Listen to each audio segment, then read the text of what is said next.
On the PMP exam, you must demonstrate a clear understanding of the specific risk response strategies for both negative risks, known as threats, and positive risks, known as opportunities.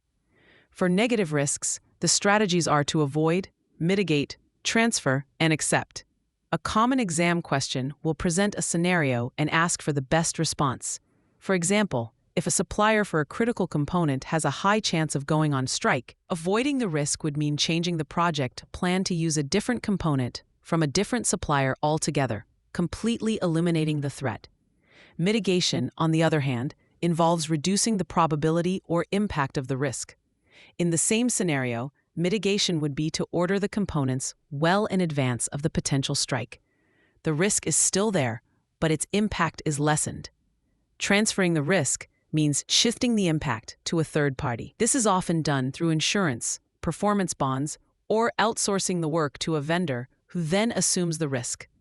Finally, acceptance is acknowledging the risk but not taking any action, which is a valid strategy for low-priority risks where the response cost would exceed the potential impact. For positive risks or opportunities, the strategies are to exploit, enhance, share, and accept. The exam will test your ability to differentiate these. Exploiting an opportunity means you take decisive action to ensure the opportunity is realized. If a new technology could cut your project timeline by 20%, you would exploit it by immediately assigning your top talent to implement it, guaranteeing the benefit.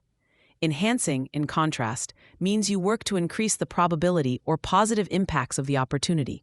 For that same technology, an enhancement strategy might be to run a small pilot program to increase the chances of a successful, full-scale implementation. Sharing involves allocating ownership to a third party who is better able to capture the opportunity for the project's benefit, often through joint ventures or partnerships. And just like with negative risks, you can simply accept an opportunity, meaning you take no proactive steps but are prepared to take advantage of it if it occurs. For both positive and negative risks, there is a fifth strategy: escalate. This is the correct choice when a risk is outside the scope of the project or beyond the project manager's authority. For instance, if a risk impacts the entire organization's portfolio, the project manager escalates it to senior management. A key exam trap is confusing secondary and residual risks. A secondary risk is a new risk that is created as a direct result of implementing a risk response. For example, transferring work to a new vendor mitigates one risk but creates a new, secondary risk that the new vendor may not perform well. A residual risk is the amount of risk that remains after a response has been implemented. If you mitigate a schedule risk by adding your staff, the residual risk is that the new staff may not be experienced enough, causing a smaller, but still present, delay. A helpful mnemonic for negative risks is A-team: avoid, transfer, escalate, accept, and mitigate. For positive risks, think ECs: exploit, share, escalate, accept, and enhance.